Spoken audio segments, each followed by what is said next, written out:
思考実験とは、基本的には想像力の装置である。ふむふむ。何を見ているんだいレイム？マリサ、スタンフォード哲学辞典で、次の動画で扱う哲学の用語を下調べしていたんだ。レイムがよく見ているサイトだね。このサイトは、スタンフォード大学が運営していて、無料で読めるオンライン哲学辞典なんだ。記事は、専門の哲学研究者が査読、つまりチェックをしているから、かなりしっかりとした記事が多いよ。参考文献もたくさん紹介されているから、そこから興味のあるテーマを掘り下げて調べられて、結構便利なんだ。哲学好きにはたまらないサイトだね。なんだこの記事は？ホール？穴？穴とは何か？そこにあったのは、この問いをめぐる、多くの哲学者たちの葛藤の軌跡だった。穴とは何かという問いは、一度考え始めるととても不思議な問いなんだ。昔、哲学の師匠とドーナツの穴は存在しているのか、していないのかについて、議論したことがあるけど、ちゃんと説明するのはなかなか難しい問題だと思う。穴は、言われてみると、この世界にある他の事物とは異質な存在で、穴とは何かという問いは、つい考え続けてしまう。吸引力のある問いだよね。この問いが、この世界には何が存在しているのかという存在論や形而上学に関する問いなのか、それとも、穴について私たちは何を知れるのかという認識論の問いなのかも明らかではない気がする。通常、穴の表現は、形式的であるかどうかに関わらず、人間の認知の中では当たり前のように存在している。また、人は穴を見ているという印象を持つだけでなく、その概念を形成している。多くの言語で穴は、名詞として語彙化されている。例えば、道を歩いていて目の前にある穴を認識できなければ、大惨事につながるよね。そして、穴に気づいていない人がいれば、気をつけて前に穴がありますよと注意を促すこともできる。これは穴が言語表現として共有されているから成り立つことだよね。また、私たちがバケツや容器などに、水や液体を溜めようとするときには、穴が開いていないかを確認したり、穴を塞ぐということが必要になる。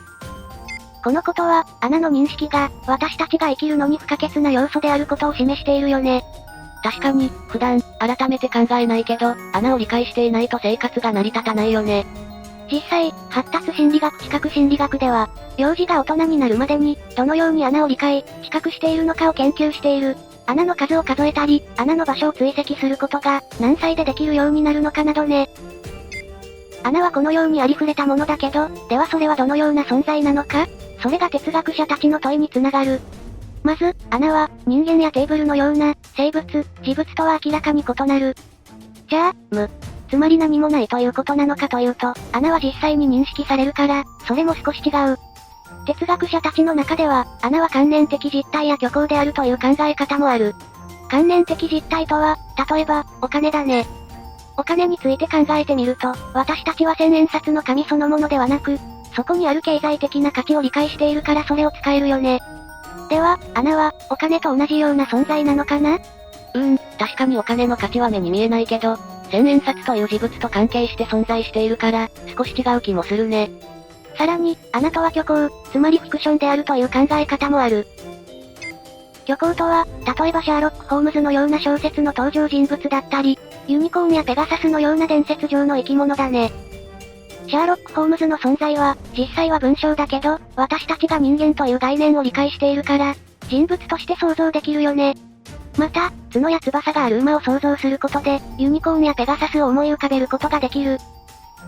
穴は、実体がないという意味では、虚構に近いけど、実際に私たちの生活に関係しているという意味では観念的実体に近いのかも。穴は、これまで観念的実体や虚構として扱われてきたものとは、似ている部分もあるけど、違う部分もあるよね。そういう意味で、穴はこの世界の他の存在とは異なるユニークなものだよね。今までの話から、少なくとも、穴は事物ではないが、事物と関係して、初めて存在するということは言えそうだね。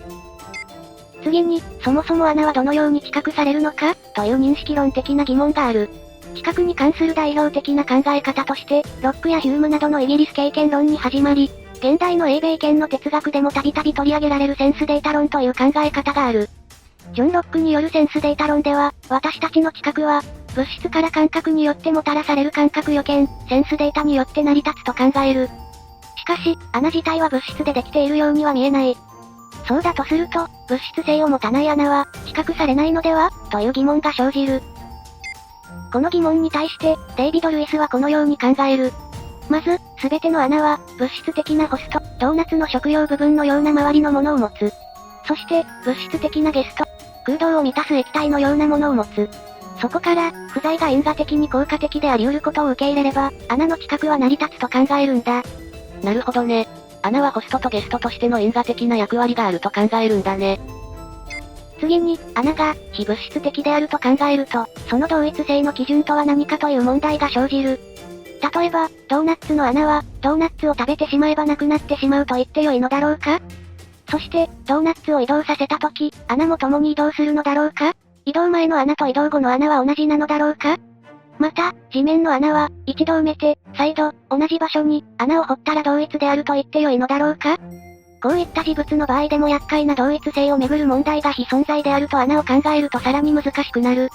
さらに、穴の概念は、私たちが何かを説明する際に、そもそも必要がないのではという疑問もある。穴の開いたバケツに水を入れたら、水が漏れるという事象は、単にバケツの幾何学的形状特性と、水の誘導性によって説明できる。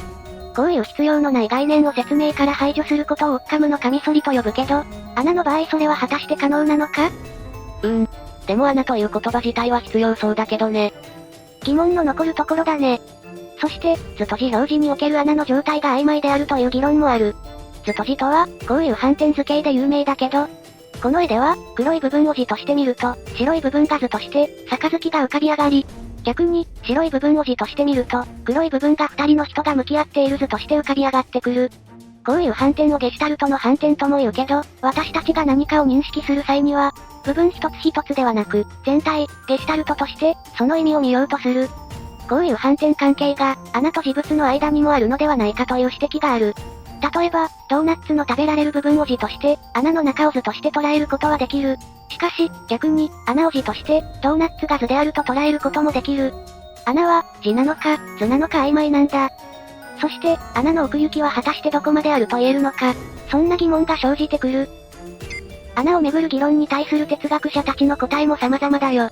穴は存在しないという立場では、カーペットに穴が開いているという文は、このカーペットは穴が開いているの編集に過ぎない。このように、穴がある。という文章はすべて、穴が開いた物質を主語にした文章に変換できる。つまり、この世界にはカーペットや物質以外には何も存在していないという主張だね。また、反対に穴は普通の物質的存在であるという立場もある。すべての穴には穴の周囲があり、すべての穴の周囲には穴がある。つまり、穴は穴自体によって定義できるという考えみたいだね。なんか煙に巻いている気もするけど、穴自体を穴の内部に見ているのか。難しいね。また、穴は存在することが基本的なあり方である関係性の実態であるという主張もある。物質は物質性を持つが、穴は存在だけを持っている実態だという意見だね。物質性を持っていないのに存在しているのか。哲学上だと、デカルトが、心を物質性を持たない心的実体として考えたけど、同様に、穴は関係性という属性を持つ実体として捉えられるという立場だね。これらの色々な立場について、デイビド・ルイスは、穴がオッカムのカミソリの対象となるか、他の実体に還元されるか、あるいは額面通りの価値を持つか、これらすべての選択肢の中から何を選択するかどうかは、その人の一般的な形而上学的傾向に依存していると述べている。穴をどう捉えるかで、その人が存在そのものをどう捉えるかにも影響してくるというのは面白いよね。色々な考え方があったけど、マリサはどう感じた？どの議論も穴の特徴を捉えていそうだけど、いまいち説得感はないかな。私もこの記事を、すべて読み終えても、なお、まだ何かが理解しきれていない気がするよ。穴という捉えどころのない問題だけに、どう議論をするのが正しいのかも難しいところだね。ぜひ、皆さんも穴とは何かについて、コメント欄でご自分の意見を書き込んでもらえたら嬉しいです。スタンフォード哲学辞典の記事を読むと、穴をめぐって膨大な論文が書かれていることがわかるし、穴とは何かについての掲示板も存在していて、現在も活発な議論がされていて、様々な意見を読むことができる。穴は、誰にとっても身近なものだけに、穴とは何かという問いは、ついついさらに考えたくなる不思議な魅力があるんだろうね。そこにあったのは、まさに底なしの哲学の穴だったんだね。今回も、動画を最後まで見てくれてありがとうございます。この動画へのご意見や、今後扱ってほしい話題なども、ぜひコメントお願いします。このチャンネルでは、今後も思考実験や、哲学や心理学、学習関連の動画を上げていく予定です。高評価チャンネル登録もぜひよろしくお願いします。それでは、皆さん、お元気で。またねー。